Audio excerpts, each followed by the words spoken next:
ideas, but they need somebody to be close to them that can write it. Now that's a powerful story, and it's so true because then he could go to them and say, "Hey, here's what I need, but I'm already three steps ahead." And right.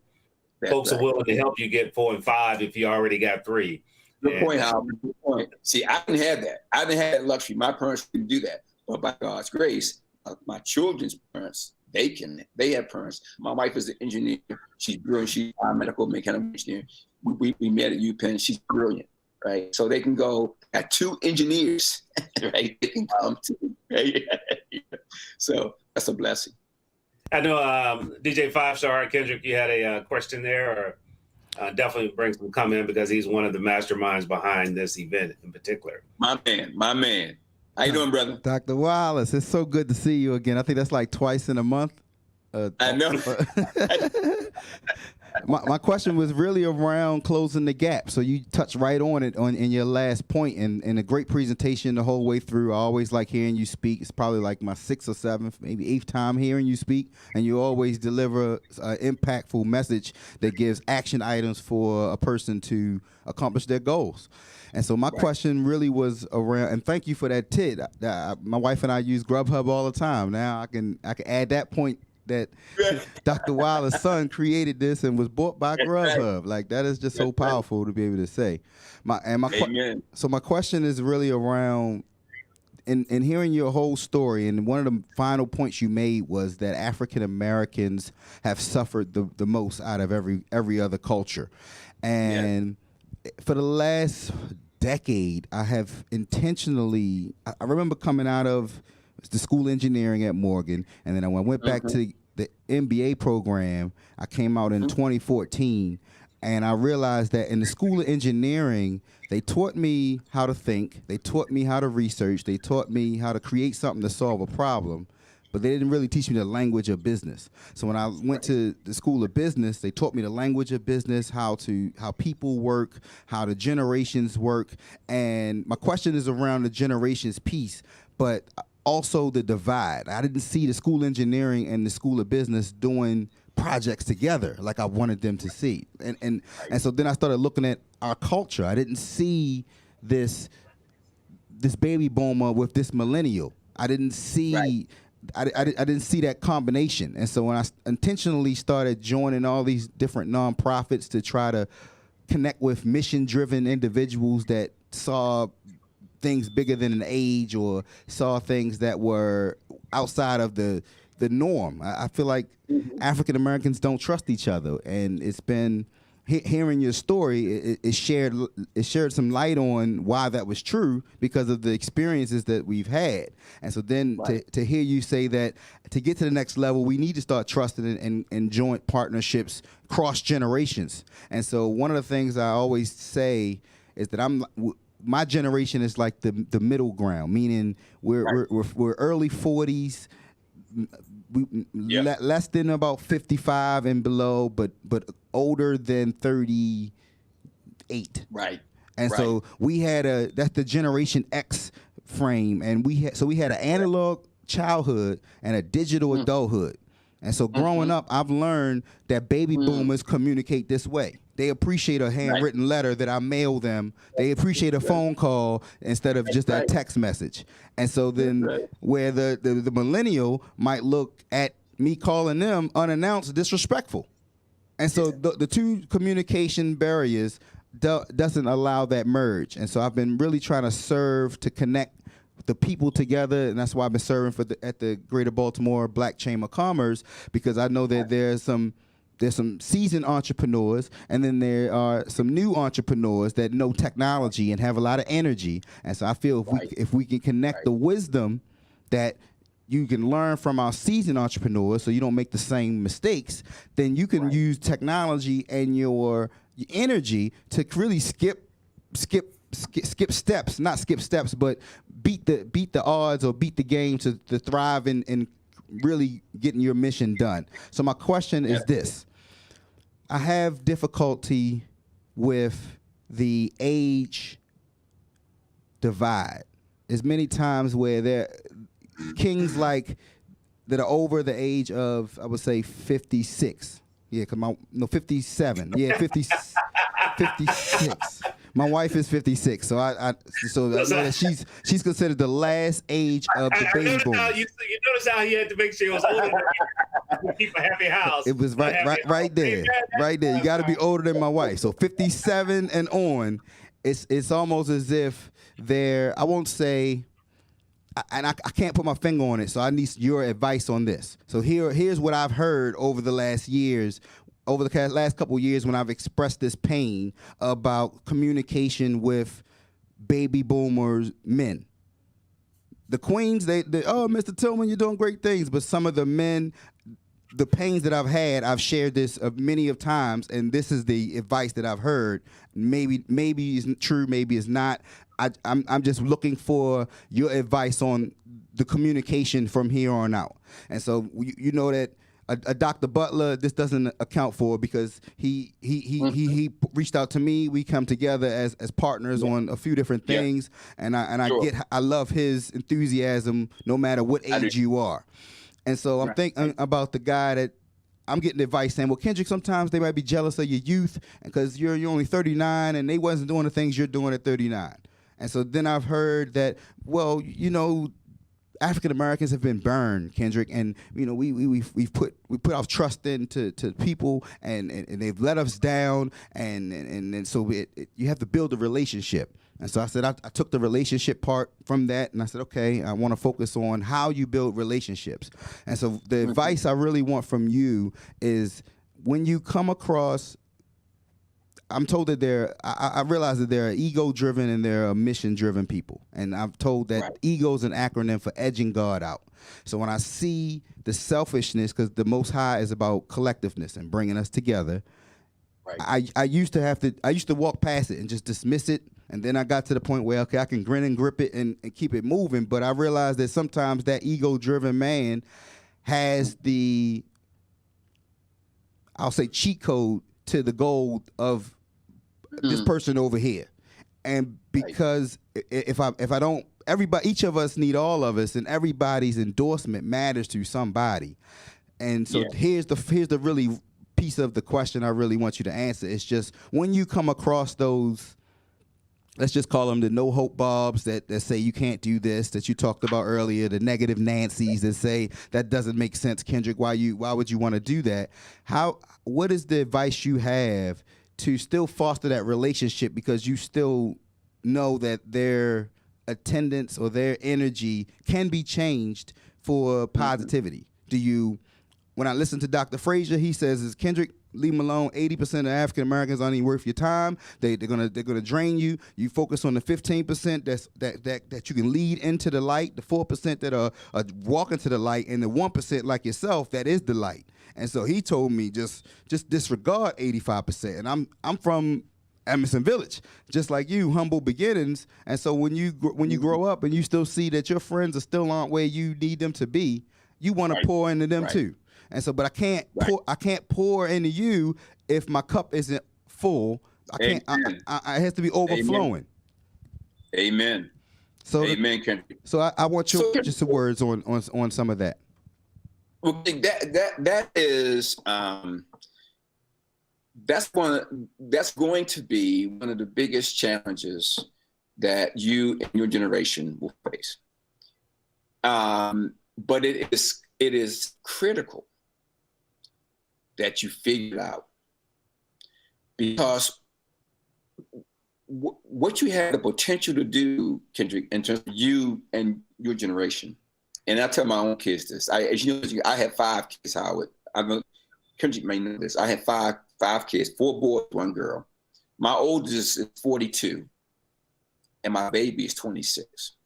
I got 8 grandkids. Oldest grandchild is a rising junior in college. He's 21 years old. Okay. The wisdom, Kendrick, that my generation, because I'm a baby boomer, that my generation can offer you and your generation is invaluable.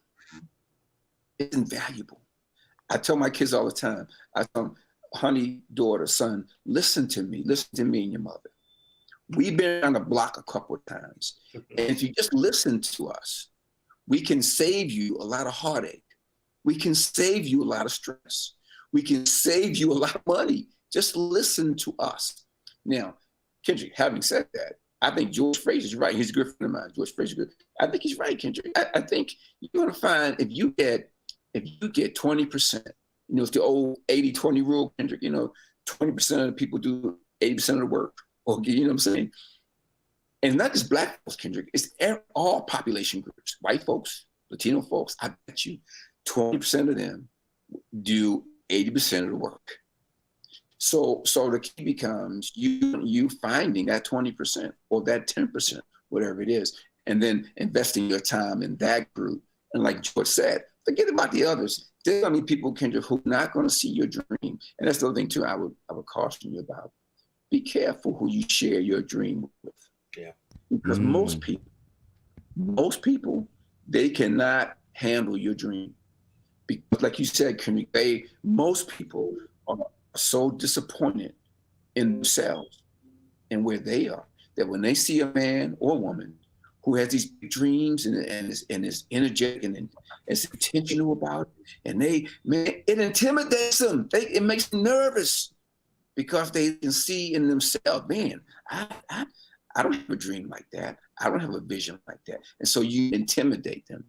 You've got to take care that you're around men and women that will not be intimidated by your dream. Because there are dream killers out there. Some of them don't mean harm.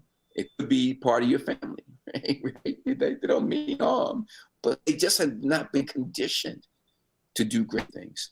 They've not been conditioned to be successful.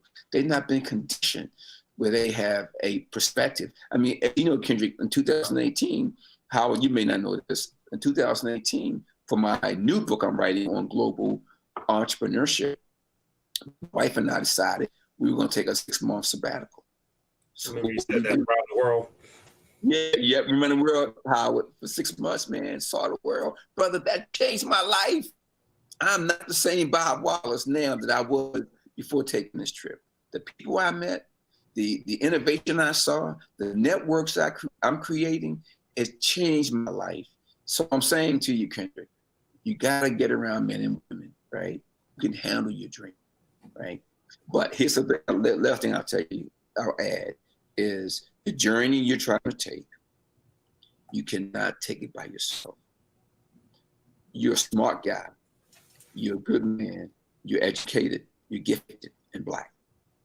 But I'm gonna tell you, brother, this journey, whatever your dream is, you're gonna need people to help you. So your job is to find the men, and find the men that can handle your dream and that can help you along the way. And I know my own journey, Kendrick. I've had men and women. I gave a speech one time for the Mentoring Institute of Baltimore. I was a keynote speaker. And I told them, Kendrick, in all sincerity, I said, I cannot take credit for anything that I've done so far in my life. And they're like, oh, wait, what do you mean? What do you mean? I said, because there are men and women along the way, mentors, men and women, right, who took me by the hand and showed me the direction, kicked my butt when I needed to get my butt kicked, gave me direction, gave me love, gave me prayers. Those are the men and women who are the heroes, not me. Now, I am good at listening, right? I am good at being obedient. That's true, right? But other than that, I can't take credit for this stuff. My wife is a genius. She has guided me through all my endeavors in life, man. Was it for her, I wouldn't be here today.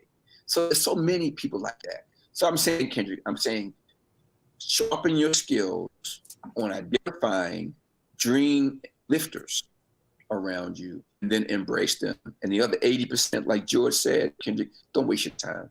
Once you keep them out, love them, pray for them, but leave them alone. And you stick with men and women that can help you and that can handle your dream. That's what I needed to hear. If in closing, can you just give me a few pointers on building that relationship? So the first thing in relationship, hey, I want to challenge it. I want to take a step further, Kendrick, is recognizing the relationship and then building it. So okay. It may take a little bit more because I think that's a key thing too. from that It standpoint. is Howard. It is Howard. That's a great point, God. You guys are thinking, because building relationships is an investment. Howard and Kendrick, it's an investment, and you guys know every time you and I invest in something, that's a resource that we are giving up. You remember in the presentation, I showed you the 4 T's: time, talent, treasure. Whenever I invest those 4 T's, I'm investing in a way that they're not going to be available to invest in something else. So what I want to try to do is to make sure that when I invest those 4 T's, that they're going to bring me return, that I'm investing in the right horse, right? I'm investing in the right person, in the right endeavor. So Kendrick, you got to take time up front, as Howard said, identifying the right resource. The next thing is you got to be clear on your dream. You got to be clear on what it is that God created you to do, that you need help with. So because I meet some people and they mean well and they have great energy, but they haven't crystallized the dream yet. So when I ask, questions, they really can't articulate at the level that I'm comfortable with that we need to do. When my son came with a business idea, it was clear. This is the industry. This is technology. This is the money I need. This is how it's going to be spent. This is what I think we can do with that. It was crystal clear. And then that makes it easy for people on the outside to say, okay, I can get with that. I get it. So I think Kendrick, we need to spend time with that, right? The dream, right? Identifying the right resources. There's some people it's not going to be worth your time. So once you peak that, let them go. Don't waste your time. Move on to the next person. That way you can invest in a way that's going to give you a return. Life is short. You guys are young, man. You may not think it, but you get older. Life is short. And so you want to make sure that every day you live, it's impactful, that you are having impact during that day. And that makes sense. Absolutely. And my apologies, because I kind of made it personal towards what I was feeling, but it really was for the organization I serve for, Black Professional Men. We understood that we needed to be a conduit to bring in resources so people can work together. Whether you're an individual partner or a sponsor, whatever your goal is, we want to make that our goal, and that way you can inherit everybody else that we're doing that with. Amen. And so 5 years of doing that, it's second to none to us. So the organization's grown. We got 60 partners. We got 150 members. It's growing. But when we still move forward, people still don't believe it. They're like, "Oh, Kendrick, you got people working together?" No, I don't believe that. That's why I was asking kind of more of the advice on building that relationship, because I grew up in the church, so I'm gullible. I love everybody. God is love, and I want. It's not about me. I want to connect you. If I know this is your goal, and I know that it's somebody over here that can help you, I want to be able to connect y'all to and keep on with my mission, because I just wanted to connect y'all. But when I try to connect y'all, and one of them's a baby boomer, so they don't trust that person. Kendrick, who's this? Why are you bringing me to? I mean, I've been working with him for 10 years over here. I vetted him. I love him. But it's not that easy. It's not that simple. And so I become frustrated, because I'm like, this is what you need. You asked for this, but it didn't click, because they're like, wait a minute, Kendrick, I'm only here for you. I don't know them. Let me take it slow. And so my question was really supposed to have been around that, but I didn't. It was a lot to type. And then when I got on the screen, I kind of made it, because I was feeling that in my heart. And so I apologize for making it personal to me, because this is some of the challenges that I deal with the men, and it being Father's Day. But the question was around BPM and having that structure in place, and then bringing it to more of those center of influences, and then they're not believing that it's true, or not believing that it's organic. So I'm familiar with BPM, maybe not as much you are. So the scope of the organization is, I believe in, and I support. I would say, not having any details, but I would just say that we need to be crystal clear on what the objectives of that we're trying to achieve, and then marshaling resources as an organization to make that happen. And I think that if the membership of the organization needs to be benefiting from their involvement in the organization, right? Because black men, we are going to be the cornerstone. We're the cornerstone of our families, our community. So what you guys are doing, your mission, because I know it, you guys are right on the money, but you got to get the right people and the right leadership and the right dream. And you just do what you can with what you have, Kendrick, right? Do what you can with what you have, right? And then you incrementally make those accomplishments and that progress. And then you as you get smarter, then you adjust. As you get more information, you adjust your strategy to achieve the goal. But it's frustrating. And sometimes it start, stop. And that's okay. It's part of the process, right? Don't get frustrated with that. You know, when you said that, as I look at your bio and I see you've had some successful companies, but you probably have started down a lot of roads that didn't bear any fruit. Yes, sir. I have. You know, what is it that you've put in place to say, okay, it's time to cut bait, and to allow this to go? That's a great question, Howard. And a lot of it is wisdom. And I always tell people, if I could put in a book all the mistakes I've made in business, that those books would fill the Library of Congress, because I made so many mistakes. I think in terms of when to cut bait, is there are two sources of data on that. One is internal, right? What does your gut tell you, right? What does your spirit tell you, right? And then the other is external. What are the trends? What are the movements in the market? Are they in your favor or are they against you? I think doing that, having analysis, and then just having a cadre of advisors around you. Not many, 3 people, right, that you trust, that are knowledgeable, right, and that can help you to assess, that question. Don't try to do it by yourself, guys. As far as those kinds of questions, involve people, engage people that you can trust, who have experience and the intelligence to give you advice, right? Even King Solomon, with all his wealth and all of his wisdom, right, had advisors, right? Primarily men, right, that he used to help guide him through the trials of life. Yeah, that is thanks for that, because that is a phase as we move forward, and as I explained to you, in this whole virtual world, and bringing in virtual events, who we partner with, who do we strategically align ourselves with, and weighing those type of things. Those are key. And I'll say is we're here today because of such a strategic alignment. And I see. So literally, that's how this event came about on this platform. Well, keep up the good work, guys. I mean, this is very important, very timely. And, I'm a fan of Kendrick, and now Howard, I'm a fan of yours. So, and likewise. Be helpful. I can't vote for you because I'm, about 1,000 I can't pull out my Baltimore Rolodex and say, hey, who can I connect you with? So I need to see who else in Baltimore I have with the 410 area code. Amen. Well, you keep us in prayer, that's for sure too. That's done. All right, good.